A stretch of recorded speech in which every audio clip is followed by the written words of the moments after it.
என் லைஃப்ல எல்லாமே கிடைச்சது. நல்ல வேலை, நல்ல கல்வி. அதை எனக்கு கொடுத்தது அண்ணாமலை இன்ஸ்டியூட். படிக்கும் போதே பார்ட் டைம் ஜாப். அண்ணாமலைனாலே மன திருப்தி தான்.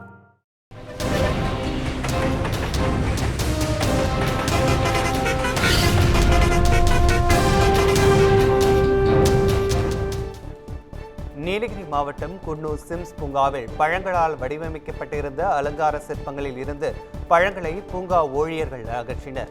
குன்னூர் சிம்ஸ் பூங்காவில் 66வது பழ கண்காட்சி கடந்த மே 27ஆம் தேதி முதல் மே 30ஆம் தேதி வரை நடைபெற்றது. இந்த கண்காட்சியில் சுமார் 4 டன் இடையிலான பழங்களை கொண்டு ஜுராசிக் பார்க் மற்றும் பல்வேறு உருவங்கள் அலங்கார சிற்பங்களில் வடிவமைக்கப்பட்டிருந்தன. இதையடுத்து இந்த பழ கண்காட்சி முடிவடைந்த நிலையில் தற்போது அந்த பழங்களை பூங்கா ஊழியர்கள் அகற்றினர்.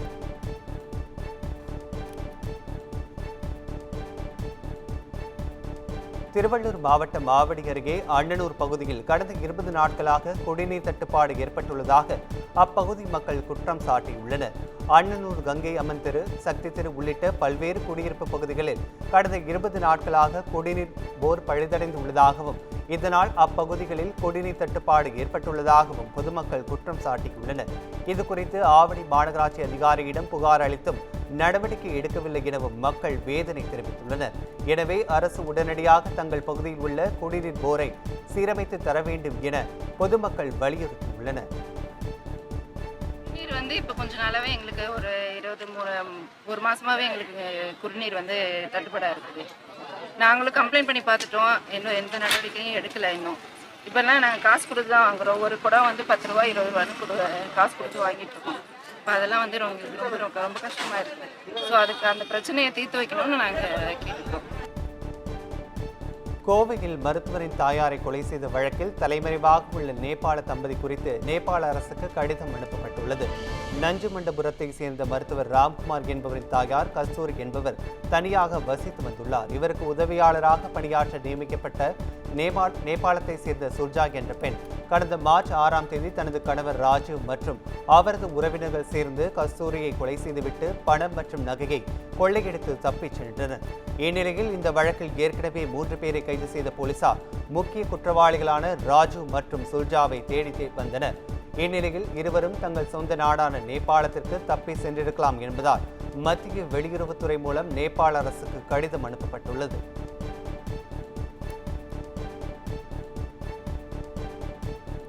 கோவையில் சிறுமியை பாலியல் பலாத்காரம் செய்து கொலை செய்த வழக்கில் கைதான 2 பேரையும் காவலில் எடுத்து விசாரிக்க நீதிமன்றத்தில் மனு தாக்கல் செய்யப்பட்டுள்ளது. கோவையில் 10 வயது சிறுமி பாலியல் பலாத்காரம் செய்யப்பட்டு கொலை செய்யப்பட்ட நிலையில் இது தொடர்பாக கார்த்திக் மற்றும் மோகன்ராஜ் ஆகிய 2 பேர் கைது செய்யப்பட்டனர். பின்னர் இருவரையும் காவல்துறையினர் நீதிமன்றத்தில் ஆஜர்படுத்தி கோவை மத்திய சிறையில் அடைத்தனர். இந்நிலையில் இந்த இருவரையும் காவலில் எடுத்து விசாரிக்க முடிவு செய்த போலீசார் 5 நாட்கள் இருவரையும் காவலில் எடுத்து விசாரிக்க அனுமதி அளிக்கும்படி கோவையில் உள்ள போக்சோ நீதிமன்றத்தில் மனு தாக்கல் செய்தனர். புதுச்சேரி மாநிலம் அரியாங்குப்பம் அருகே குடிபோதையில் காரை இயக்கி வந்த இளைஞர்கள் கட்டுப்பாட்டை இழந்து இருசக்கர வாகனங்கள் மீது மோதி விபத்தை ஏற்படுத்தியுள்ளனர். மதுரையில் இருந்து புதுச்சேரிக்கு சுற்றுலா வந்த இளைஞர்கள் ஆர்கே நகர் பகுதியில் உள்ள மதுபான கடையில் மது அருந்துவிட்டு போதையில் சொகுசு காரை அதிவேகமாக இயக்கி வந்துள்ளனர். அப்போது மக்கள் நடமாடும் குறுகலான சாலையில் அதிவேகமாக காரில் வந்த இளைஞர்கள் சாலையோரம் நிறுத்தி வைக்கப்பட்ட 7 இருசக்கர வாகனங்கள் மீது மோதி விபத்தை ஏற்படுத்தியுள்ளனர். விபத்தில் யாருக்கும் காயங்கள் ஏற்படாத நிலையில் போதையில் இருந்த இளைஞர்களை தர்ம அடி கொடுத்து பொதுமக்கள் போலீசாரிடம் ஒப்படைத்தனர்.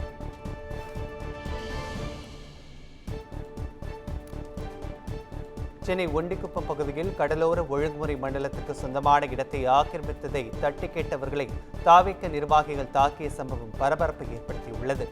ஒண்டிக்குப்பம் பகுதியில் உள்ள கடலோர பாதுகாப்பு மண்டலத்திற்கு சொந்தமான இடத்தை அதே பகுதியில் உள்ள மக்கள் பராமரித்து வருவதாக தெரிகிறது.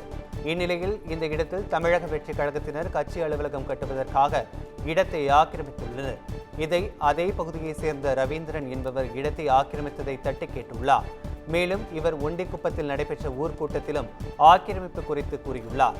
இதனால் ஆத்திரமடைந்த தாவேக நிர்வாகிகள் ஜெயச்சந்திரன், ஜனார்தன் ஆகியோர் ரவீந்திரனையும் அவரது தங்கையையும் தாக்கியுள்ளனர்.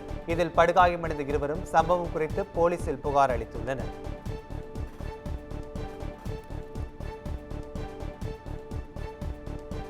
நாமக்கல்லில் பாலியல் துன்புறுத்தலால் பாதிக்கப்பட்ட சிறுமிகளின் உறவினர்களை பால்வளத்துறை அமைச்சர் விஜயலட்சுமி நேரில் சந்தித்து ஆறுதல் கூறினார். குமாரபாளையம் அருகே இருவேறு பகுதிகளில் 12 வயது சிறுமியும் 3.5 வயது பெண் குழந்தையும் பாலியல் துன்புறுத்தலால் பாதிக்கப்பட்டனர். தொடர்ந்து அரசு மருத்துவமனையில் சிகிச்சை பெற்று வரும் சிறுமிகளையும் உறவினர்களையும் பால்வளத்துறை அமைச்சர் விஜயலட்சுமி நேரில் சந்தித்து ஆறுதல் தெரிவித்தார். அதன் பிறகு செய்தியாளர்களிடம் பேசிய அவர், கைது செய்யப்பட்டுள்ள குற்றவாளிகள் மீது கடுமையான நடவடிக்கை எடுக்கப்படும் என உறுதியளித்தார்.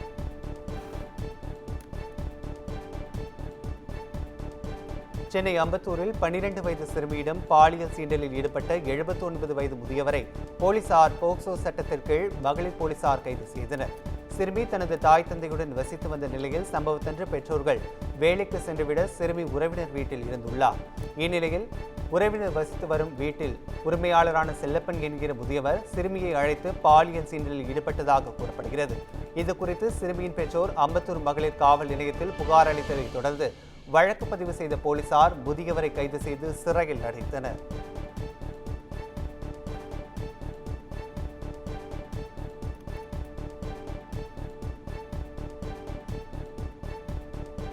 மயிலாடுதுறை மாவட்டம் தரங்கம்பாடி அருகே ஸ்ரீ திரௌபதி அம்மன் கோயில் தீமிதி திருவிழா கோலாகலமாக நடைபெற்றது. பெரம்பூர் கிராமத்தில் அமைந்துள்ள திரௌபதி அம்மன் கோயிலில் கடந்த 11ஆம் தேதி கொடியேற்றத்துடன் தீமிதி திருவிழா தொடங்கியது. தொடர்ந்து திரௌபதி அம்மன் கல்யாணம், அரவான் பலியிடுதல், கர்ண மோட்சம் உள்ளிட்ட நிகழ்வுகள் தினந்தோறும் நடைபெற்றன. விழாவின் முக்கிய நிகழ்வாக தீமிதி திருவிழாவை ஒட்டி காப்பு கட்டி விரதம் இருந்த பக்தர்கள் திரளானோர் தீமிதித்து நேர்த்திக் கடன் செலுத்தினர். தொடர்ந்து அம்மன் சிறப்பு அலங்காரத்தில் வீதி உலா நடைபெற்றது.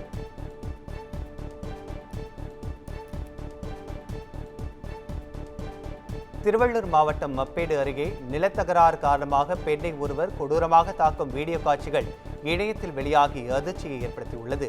திருமாணிக்குப்பம் பெருமாள் கோயில் பகுதியைச் சேர்ந்த கங்கம்மாள் மற்றும் சதீஷ்குமார் ஆகியோரின் குடும்பத்தினருக்கு இடையே நிலப்பிரச்சனை இருந்து வந்ததாக கூறப்படுகிறது. இந்நிலையில் கங்கம்மாள் வீட்டின் வெளியே அமர்ந்து தனது உறவினர்களிடம் பேசிக் கொண்டிருந்த போது சட்டையுடன் அங்கு வந்த சதீஷ்குமார் பெண்ணை ஓங்கி அறைந்து தாக்க தொடங்கினார். படுகாயமடைந்த பெண் மருத்துவமனையில் அனுமதிக்கப்பட்டுள்ள நிலையில் இச்சம்பவம் குறித்து போலீசார் விசாரித்து வருகின்றனர்.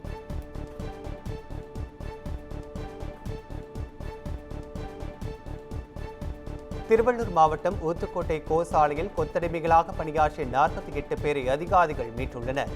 ஊத்துக்கோட்டையில் உள்ள கோசாலையில் வடமாநிலத்தை சேர்ந்த 48 பேர் கொத்தடிமைகளாக உள்ளதாக வருவாய் கோட்டாட்சியர் ரவிச்சந்திரனுக்கு தகவல் கிடைத்தது. அதன் பேரில் விசாரணை மேற்கொண்ட அதிகாரிகள் நடராஜ் என்பவருக்கு சொந்தமான கோசாலையில் பணியாற்ற சத்தீஸ்கரை சேர்ந்த 48 பேரை 75,000 ரூபாய் கொடுத்து வேலைக்கு அழைத்து வந்ததும் அதிக கூலி தருவதாக நம்ப வைத்து ஏமாற்றியது மட்டுமின்றி அவர்களை மிரட்டி அடிமைப்படுத்தி வைத்திருந்ததும் தெரிய வந்தது. இதையடுத்து 48 பேரையும் மீட்டு அவர்களது வங்கிக் கணக்குகளில் தலா 35,000 இருப்பு வைத்து அனைவரையும் சொந்த ஊருக்கும் பணிகள் மேற்கொள்ளப்பட்டுள்ளதாக தெரிவிக்கப்பட்டுள்ளது.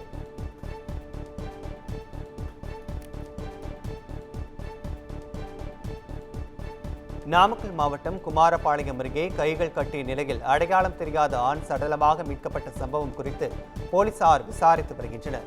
பல்லாக்காபாளையம் கிராமத்தில் காப்ரா மலைப்பகுதியில் அமைந்துள்ள அப்புச்சிமா சாமி கோயிலுக்கு செல்லும் வழியில் கைகள் கட்டப்பட்ட நிலையில் அடையாளம் தெரியாத ஆண் சடலம் இருந்துள்ளது. இதுகுறித்து தகவலறிந்து வந்த போலீசார் உடலை கைப்பற்றி பிரேத பரிசோதனைக்காக ஈரோடு அரசு மருத்துவமனைக்கு அனுப்பி வைத்தனர். மேலும் இச்சம்பவம் குறித்து வழக்கு பதிவு செய்து விசாரணை நடத்தி வருகின்றனர்.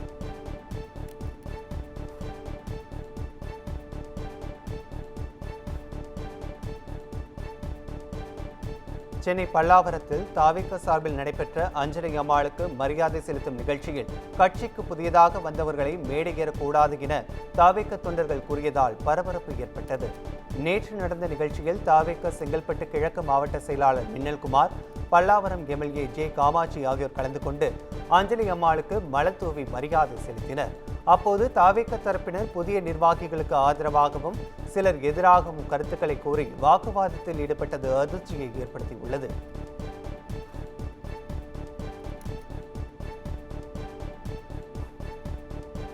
திருவாரூர் மாவட்டம் திருத்துறைப்பூண்டி அருகே ஆதிரங்கம் கிராமத்தில் உள்ள வரதராஜ பெருமாள் கோயிலில் தெப்ப உற்சவ திருவிழா வெகு விமர்சையாக நடைபெற்றது. முன்னதாக உற்சவருக்கு வண்ண மலர்களால் அலங்கரிக்கப்பட்டு சிறப்பு பூஜைகள் நடைபெற்றது. பின்னர் கோயில் எதிரே உள்ள தீர்த்த குளத்தில் மின் விளக்குகளால் அலங்கரிக்கப்பட்ட தெப்ப உற்சவத்தில் ஸ்ரீதேவி பூதேவியுடன் வரதராஜ பெருமாள் எழுந்தள்ளி பக்தர்களுக்கு அருள் பாலித்தார். இதில் திரளான பக்தர்கள் கலந்து கொண்டு சாமி தரிசனம் செய்தனர்.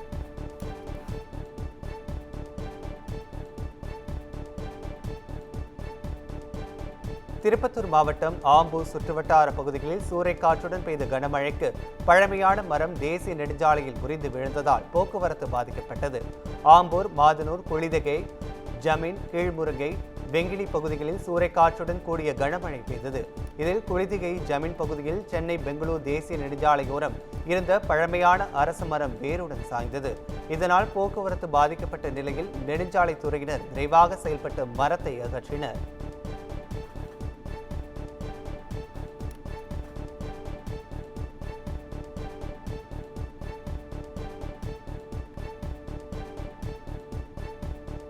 திருவாரூர் மாவட்டம் திருத்துறைப்பூண்டி அடுத்த குன்னூர் கிராமத்தில் ஸ்ரீ மகாமாயி என்கிற முத்து மாரியம்மன் ஆலய வைகாசி திருவிழா வெகு சிறப்பாக நடைபெற்றது. 500க்கும் மேற்பட்ட பெண்கள் அம்மனுக்கு உகந்த பட்டாடைகள், வளையல், ரிப்பன், உணவு பண்டங்கள் உள்ளிட்டவற்றை சீர்வரிசையாக எடுத்து வந்து கும்மி எடுத்தும் நேர்த்திக்கடன் செலுத்தினர்.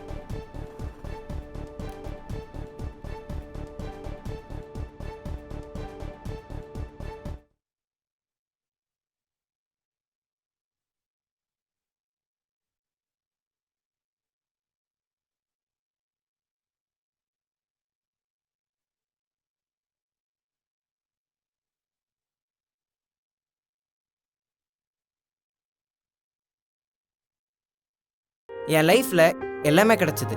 நல்ல வேலை, நல்ல கல்வி. அதை எனக்கு கொடுத்தது அண்ணமால் இன்ஸ்டியூட். படிக்கும் போதே பார்ட் டைம் ஜாப் அண்ணமானாலே மன திருப்தி தான்.